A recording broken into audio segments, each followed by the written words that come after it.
ഉൽപ്പത്തി പുസ്തകം 5-ാം അധ്യായം അതിൻ്റെ 8-ാം വാക്യത്തിൽ കർത്താവ് പറയുന്നു, ശേത്തിന്റെ ആയുഷ്കാലം ആകെ 912 സംവത്സരമായിരുന്നു, പിന്നെ അവൻ മരിച്ചു. ഒരു സാക്ഷ്യം പറയാമേ. 2007 എനിക്ക് തോന്നുന്നു ഏകദേശം ഒരു വർഷത്തോളം ആയിക്കോണം തോന്നുന്നു. 2006 എനിക്ക് ഇടത് ബ്രസ്റ്റിൽ എനിക്ക് ചെറിയൊരു വേദനയും തരിപ്പൊക്കെ ഉണ്ടായി. അപ്പം ഞാനത് മൈൻഡ് ചെയ്യാൻ പോയില്ല. കാര്യം എൻ്റെ ഒരു പ്രശ്നങ്ങൾ ചെറിയ മുഴകളൊക്കെ ഉണ്ടായി. ഈ വേദനയില്ലാത്ത മുഴ ക്യാൻസറിൻ്റെ ലക്ഷണമാണെന്നാണ് ഡോക്ടേഴ്സ് പറയുന്നത്. വേദനയുള്ള മുഴ ക്യാൻസറിൻ്റെ ലക്ഷണമല്ല എന്നാണ് പറയുന്നത്. എന്ന് മാത്രമല്ല, നമ്മുടെ മറ്റ് രോഗങ്ങൾക്ക് ഉള്ളതുപോലൊരു വേദനയല്ല ഈ ക്യാൻസർ രോഗത്തിനുള്ള വേദന. അതൊരു വല്ലാത്തൊരു തരിപ്പാണ്. മനസ്സിലായോ? അപ്പം എനിക്ക് 2006 അങ്ങനെ തോന്നി. ഞാനത് മൈൻഡ് ചെയ്തില്ല. ഏകദേശം 2007 ആയപ്പോഴത്തേക്കും ചെറിയ മുഴകൾ വന്നിട്ട് വല്ലാത്ത അസ്വസ്ഥതയും ബുദ്ധിമുട്ടും പ്രശ്നങ്ങളൊക്കെ എനിക്കുണ്ടായി. അപ്പം ഞാൻ എന്ത് ചെയ്തു, തിരുവനന്തപുരം ജനറൽ ആശുപത്രിയിൽ ഞാൻ പോയി ഡോക്ടറെ കണ്ടു. ഡോക്ടറെ കണ്ടിട്ട് ഡോക്ടറോട് പറഞ്ഞു, ഡോക്ടർ എനിക്ക് കുറേ നാളായിട്ട് ഇടത് ബ്രസ്റ്റിൽ ഒരു ചെറിയ പ്രശ്നമുണ്ട് എന്ന് പറഞ്ഞു. അപ്പോൾ ഡോക്ടർ എന്നെ കൈ ഇങ്ങനെ പൊക്കിയും എന്നെ പരിശോധിച്ചിട്ട് ഡോക്ടർ പറഞ്ഞു, നാളെ നിങ്ങൾ ഒരു കാര്യം ചെയ്യണം, തിരുവനന്തപുരം RCCയിൽ പോയി പരിശോധിക്കണം, ക്യാൻസറിൻ്റെ ചെറിയൊരു ലക്ഷണം ഉണ്ടെന്ന് പറഞ്ഞു. അപ്പം ഞാൻ തിരുവനന്തപുരം RCCയിൽ പോയി. അതിൻ്റെ സർട്ടിഫിക്കറ്റ് എൻ്റെ കയ്യിൽ ഞാൻ ഉണ്ടായിരുന്നു. വെള്ളപ്പൊക്കം കയറിയപ്പോൾ അങ്ങ് പോയി. ബാക്കിയുള്ളതൊക്കെ ഉണ്ട്. അലമാരയുടെ മണ്ടയ്ക്ക് വെള്ളം കയറി. അപ്പം RCCയിൽ പോയപ്പോഴത്തേക്കും അവിടുത്തെ ഡോക്ടർ പറഞ്ഞു, ക്യാൻസറിൻ്റെ ഒരു ലക്ഷണമാണ്, ഏകദേശം ഒരു വർഷമായിട്ടുണ്ട്, അപ്പം നിങ്ങളത് ട്രീറ്റ്മെൻറ്റ് എടുക്കാൻ പറഞ്ഞു. അപ്പം എനിക്ക് പേടിയാണ്. അവർ കീമോ ചെയ്തിട്ട് കുറഞ്ഞില്ലെങ്കിൽ ബ്രസ്റ്റൊക്കെ നീക്കം ചെയ്യണം എന്നെല്ലാം ഡോക്ടേഴ്സ് പറഞ്ഞു. അപ്പം എനിക്ക് പേടിയാണ്. കാരണം ക്യാൻസർ വന്ന രോഗികളെ ഞാൻ കണ്ടിട്ടുണ്ട്, അതുകൊണ്ട് എനിക്കറിയാം. അപ്പോൾ ഞാൻ എന്ത് ചെയ്തു, അന്ന് ഞാൻ രക്ഷിക്കപ്പെട്ട് സ്നാനപ്പെട്ടൊന്നുമില്ല.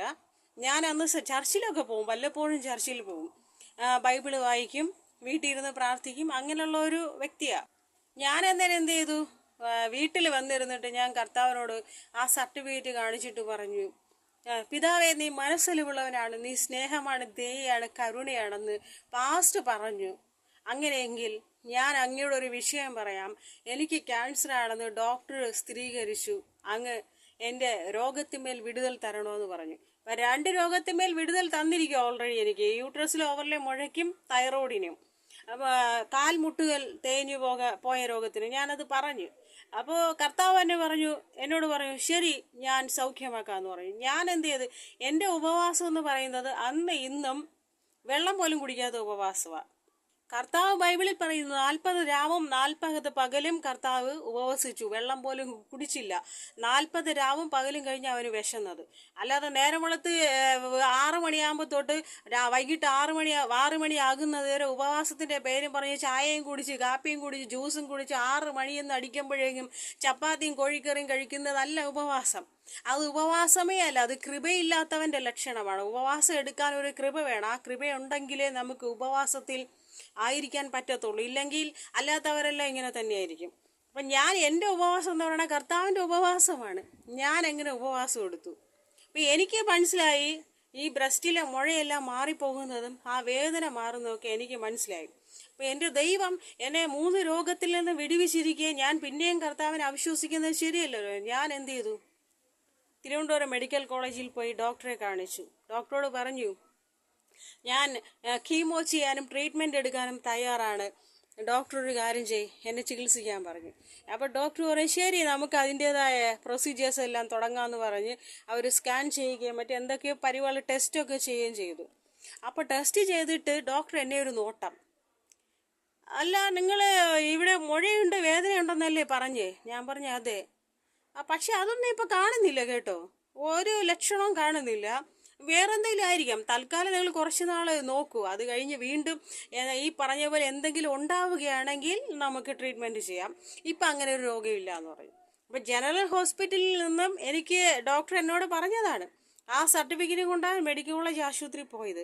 അവിടെ ചെന്നപ്പോലും ഡോക്ടർ ആ സർട്ടിഫിക്കറ്റ് നോക്കിയിട്ട് പറഞ്ഞു നമുക്ക് ട്രീറ്റ്മെൻറ്റ് എടുക്കാമെന്ന്.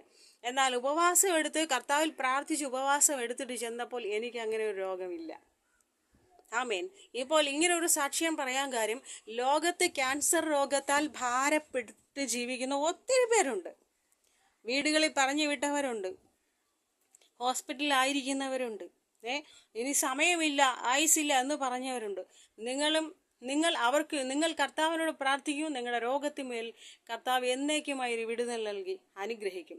വിശ്വസിച്ചാൽ നീ ദൈവത്തിന്റെ മഹത്വം കാണുമെന്ന് കർത്താവ് പറഞ്ഞിട്ടുണ്ട്. വിശ്വസിക്കുന്നവന് എല്ലാം സാധിക്കും, വിശ്വസിക്കാത്തവന് ഒന്നും കിട്ടത്തില്ല. വിശ്വാസത്താൽ അല്ലാതെ ദൈവത്തെ പ്രീതിപ്പെടുത്താൻ സാധിക്കില്ല എന്ന് കർത്താവ് അരുളി ചെയ്തിട്ടുണ്ട്. ആമേൻ. പ്രാർത്ഥിക്കൂ, വിശ്വസിക്കൂ, കർത്താവ് നിങ്ങൾക്ക് വിടുതൽ നൽകി അനുഗ്രഹിക്കും. ആമേൻ. ദൈവം എല്ലാവരെയും ധാരാളമായി അനുഗ്രഹിക്കട്ടെ.